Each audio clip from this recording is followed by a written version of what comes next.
Hey guys, welcome back to Blue Whale Crypto. आज की video में हम जानेंगे the rise and the fall of FTX exchange. ऐसा क्या हुआ जिसकी वजह से FTX एक्सचेंज वर्ल्ड का थर्ड लार्जेस्ट एक्सचेंज जो आज इंसॉल्वेंट हो गया, जिसको अपने विड्रॉल्स बंद करने पड़े, जिसने बहुत सारी ऐसी चीज़ें की हैं जो एक एक्सचेंज को कभी नहीं करना चाहिए। और इससे हमको क्या सीखना मिलता है, every single thing I will try to put it up in this short video. Okay, तो अगर आप चैनल पे पहली बार आए तो मेक श्योर करें चैनल को लाइक कर लें, ये वीडियो को लाइक कर लें, चैनल को सब्सक्राइब कर लें, वो रेड आइकन को जरूर दबा दें, because every single day I am gonna provide you most authentic and important content about the crypto market. Every single day I'm going to provide you good signals, market update and every single thing. So let's get into it. तो सबसे पहले हम जानेंगे कि FTX exchange का owner कौन था। FTX exchange के ओनर का नाम था सैम बैकहैम फ्राइड। ये he was also the owner of Alameda Research. मैं इसके बारे में आपको later part of the video में बताऊंगा कौन था Alameda Research. Okay, so what exactly happened, आज से कुछ दिनों पहले तक, एक वीक पहले तक, जिस इंसान की नेट वर्थ थी $16 बिलियन, आज उसकी घट के रह चुकी है $1 billion on paper. We don't know what he has done till now and what kind of scam he is been running right now. क्या तरीके का स्कैम चला रहा है हमको नहीं पता है, but on a paper $1 billion की ही नेट वर्थ उसकी बची है। इन फ्यू डेज ये चीज़ हो चुकी है। सो व्हाट एग्जैक्टली हैपन, ये सिनेरियो कब शुरू हुआ? ये सिनेरियो तब हाईलाइट हुआ जब CZ Binance, the owner of the Binance exchange CZ, tweeted about FTX exchange that they have been borrowing. In simple words में आपको बताना चाहूँगा कि सीजी ये कहना चाहते थे कि इन्होंने बहुत बिग सम्स ऑफ लोन्स ले चुके हैं मार्केट से, बहुत सारे मल्टीपल एंटिटीज से। मल्टीपल एंटिटीज का मतलब होता है कि जो लोग एक्सचेंज के ऊपर भरोसा करके उनको पैसा एज अ लोन देते हैं, एज अ बोरो करते हैं। तो सामने ये लोग कुछ तो लेते होंगे, राइट? आज आप भी अगर कुछ चीज़ लेने जाएंगे, आप ब्याज पे कोई चीज़ें लेना जाएंगे, तो they might gonna ask you for some side of security. या फिर वो कोई इंसान की सिक्योरिटी हो सकती है, या फिर आपसे कुछ कोलेट्रल ले सकते हैं, जैसे गोल्ड पे लोन मिलता है। तो इसी तरीके से क्रिप्टो में क्या होता है कि एक्सचेंजेस ने, like FTX, what they did wrong, जो पहली चीज़ गलत की इन लोगों ने वो थी कि इन्होंने खुद का ही टोकन, जो उनका FTT खुद का टोकन है, उनके बेसिस पे इन लोगों ने बुल साइकिल में लोन लिया, राइट? तो लोन, फॉर एग्जांपल, जब बुल साइकिल में FTT टोकन की प्राइस थी $60, राइट? तो वो $60 के बेसिस पे इन लोगों ने लोन लिया है, जिसकी आज वैल्यू कुछ भी नहीं रही है। तो जब वो बुल साइकिल में, हम एक छोटे से वैल्यू के साथ इसको एस्टिमेट करेंगे कि जब वो $60 का टोकन था, अब उसके पास 10 टोकन है, वो 10 टोकन एज अ सिक्योरिटी दे रहा है, तो 10 into 60, what it's gonna be $600। और ये सामने बोरो करने के लिए मांग रहा है $400 to $500। अगर मैं किसी को $600 की कोई चीज़ देता हूँ और सामने $400 का कुछ कैपिटल एज अ कैपिटल ले रहा हूँ, मैं उनसे एज अ बोरो कर रहा हूँ विद सिक्योरिटी दैट कल को कुछ हो जाता है तो आप मेरे टोकन्स को बेच के वही अमाउंट रिगेन कर सकते हैं, राइट? बट वो बुल साइकिल की बात थी। आज से एक वीक पहले तक वही टोकन की प्राइस वैल्यू थी $22 to $23, जो आधे से भी ऑलरेडी कम था, राइट? तो इन लोगों ने तो हार्ड कैश मनी उन अपने इन्वेस्टर्स से उठाया है, अलग अलग एंटिटीज से वो पैसा उठाया है। और जब ये मार्केट क्रैश होने लगा, तो बहुत सारी ऐसी चीज़ें थी जो एक्सचेंजेस भी एक्सपेक्ट नहीं कर रहे थे। जो सबसे बड़ा हिट था सैम के लिए वो था लूना का क्रैश। ये उसी टाइम पे अच्छी तरीके से हिट हो चुके थे। Exchanges were hit on a major level, not just FTX, many exchanges, many ventures. जो वेंचर्स का मतलब होता है जो कैपिटल मैनेज करते हैं आपका, जो आपके पैसों के, आपका पैसा यूज करके आपको अच्छा अमाउंट ऑफ इंटरेस्ट देते। Same thing was been done by the FTX exchange. So whenever you invest into any exchange, make sure करें, अगर आप कोई साइकिल में किसी के अंदर इन्वेस्ट करें जिसमें आपको इंटरेस्ट रेट मिल रहा है, तो मेक श्योर अबाउट इट कि वो क्या चीज़ है।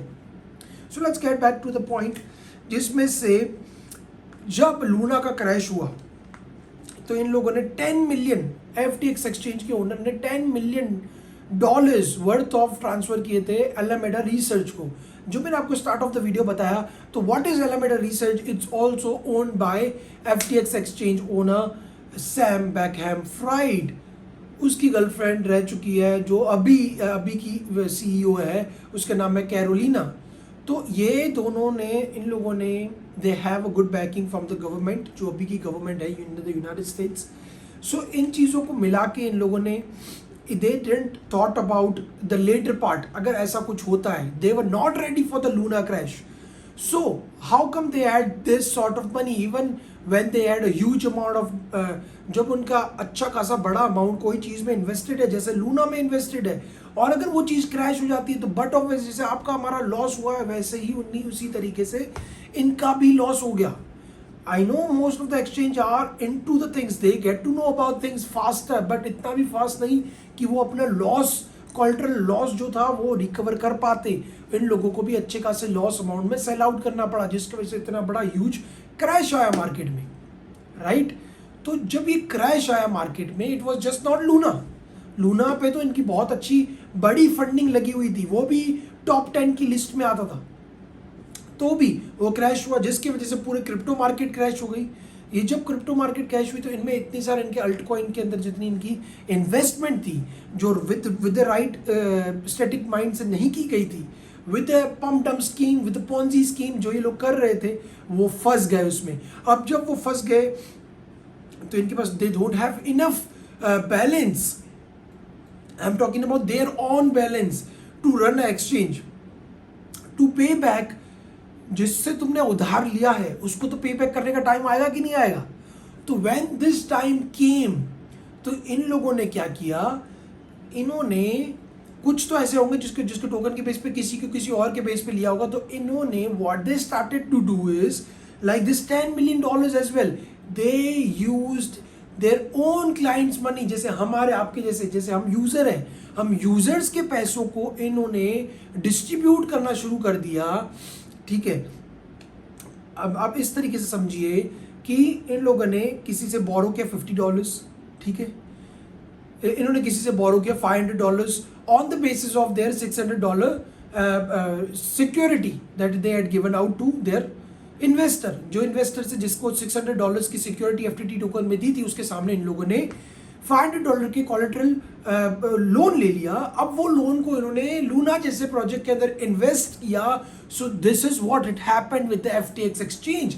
उनके दोनों साइड से लॉसेस होना शुरू हो गए, उनको उधर भी पे करना है और इधर भी उनको जो लॉस हो रहा है इतने बड़े पैमाने पे, तो उसको वो किस तरीके से जस्टिफाई करेंगे, उसको किस तरीके से ठीक करेंगे। तो दे started using their users money, जो सर्कुलेटिंग, जैसे बैंक भी ऐसी यूज चीज़ें करती है, जैसे जो circulating money inside the exchange जो है वो एक्चुअल में तो यूजर का है, पर they started using as if their own funds. So this was the time जब सीजी ओनर जो है, बाइनेंस के ओनर है, उनको इसके बारे में पता चल गया था और इन्होंने, I am not saying that CG is the God, okay, CG भी अच्छी तरीके से मिला हुआ है, उसने भी उसको इसी टाइम पे हिट किया जब वो बहुत वीक था, ठीक है। तो सीजी ने एक ट्वीट किया regarding this and he also don't want to lose his whole sum of money because of the mistake of somebody else. किसी और की मिस्टेक्स की वजह से, जैसे वो लूना में अपना पैसा उन्होंने गवाया, वो नहीं चाहते थे कि वापस ये चीज़ हो, इसकी वजह से उन्होंने जस्टिफाई कर दिया कि वो अपनी होल्डिंग्स का 50% शेयर ऑफ एफटीटी टोकन बेचने वाले हैं। जब ये न्यूज़ मार्केट में आई तो वो हल्ला हो गया और इसकी वजह से बहुत सारी पैनिक सेलिंग चालू हो गई। जो एक मेजर सपोर्ट लेवल था एफटीटी के लिए वो ब्रीच हो गया और उसके बाद मेजर डाउनफॉल आया। इससे पहले ही मैंने अपने प्रीमियम मेंबर्स को और आई गेस अपने फ्री चैनल पर भी मैंने सारी इन्फॉर्मेशन आपको टाइम टू टाइम, मैं आपको साथ में स्क्रीनशॉट्स इधर चलाता रहूँगा, जिसकी वजह से आपको समझ आए कि मैंने पूरा time, all this time I was giving you an appropriate timely information so that you guys get aware of it और कोई आप गलत स्टेप्स नहीं ले। मैंने ये भी बोल दिया था जब एक्सचेंज फेल भी नहीं है, जब एफटीटी टोकन भी नहीं गिर रहा था, तब भी मैंने बोल दिया था कि अपने पैसे एफटीएक्स एक्सचेंज से निकाल दें। And I believe many have you saved so much money because of it, okay. So ये था पूरा एक्चुअली एफटीएक्स एक्सचेंज के साथ क्या हुआ, किस तरीके से हुआ, किस तरीके से सेंट्रलाइज एक्सचेंज के ऊपर पैसा रखना बहुत रिस्की है। What are the alternatives right now, okay. I am saying no exchange is to be तुम जिसके ऊपर आंख मूंद के भरोसा कर सकते हो, मैं कहता हूँ ऐसा कोई एक्सचेंज नहीं है. So there are two alternative option that I myself do is एक नैनो लेजर ले लीजिए, ठीक है. एंड सर्कमस्टेंस लाइक दिस आपको एक लेजर छोटा सा वॉलेट होना ज़रूरी है. और सेकेंड चीज़ जो आपको अपने पास होनी चाहिए, that should be a decentralise exchange, ठीक है. कोई भी डिसेंट्रलाइज एक्सचेंज पे अपने पैसे ट्रांसफर करके रखिए, ट्रस्ट वॉलेट पे रखिए. This is one of the safe, like I am not saying the safest but one of the safest one. The safest would be when you put it out on with you on a nano ledger or any of that. तभी आप कह सकते हैं कि आपके funds safe है. Not your keys, not your crypto. ये चीज़ को ध्यान में रखना. ओके गाइज, आई बिलीव आपको FTX एक्सचेंज किस तरीके से फॉल हुआ, क्या चीज़ें हुई, कौन सी गलतियों की वजह से FTX एक्सचेंज में ये फॉल आया. और राइट नाउ मैंने एक और चीज़ I'm going to inform you. इधर मैं अब मैं पूरा एक चीज़ चला दूंगा. जो पहली चीज़ मैंने 6 नवंबर को बता दी थी, आई बिलीव आज की डेट है 14 नवंबर, और 6 नवंबर को जब मार्केट एकदम बुलिश था, एकदम अच्छा था, उस टाइम पे मैंने बता दिया था कि BM मार्केट रैलीज एक्सप्लेन. एक फोटो डाला था मैंने और उसके अंदर लिखा हुआ था पंप बिफोर डंप. वो ही टॉप था हमारे लिए. उसके बाद FTX एक्सचेंज ने deep trouble, stable coin reserve 93% लो पे आ गया था FTX एक्सचेंज का. सो ये जो पूरी चीज़ें मैं एक्सप्लेन की मैंने आपको पूरे वीडियो में, यही मैं न्यूज़ आपके साथ टाइमली इंफॉर्मेशन शेयर कर रहा था. सो इफ़ आप लोगों ने उसको देखा होगा, उसको मद्देनज़र रखा होगा, तो आपने अच्छा खासा पैसा अपना बचाया होगा. और टाइमली न्यूज़ मिलने की वजह से मे भी आपने कुछ ऐसे स्टेप्स लिए हों कि आपको शॉर्ट टर्म में अच्छा प्रॉफिट भी जनरेट किया गया हो. तो मैंने भी FTT में, टोकन में, शॉर्ट टर्म में मैंने कुछ, it's sort of gambling guys, because you never know what's going to happen. So I took some entries and it gave me a huge amount of profit as always. So आप इसको पूरा देख सकते हैं. Make sure to like the video, make sure to share it with your friends guys. I'll see you in the next video guys. Bye bye.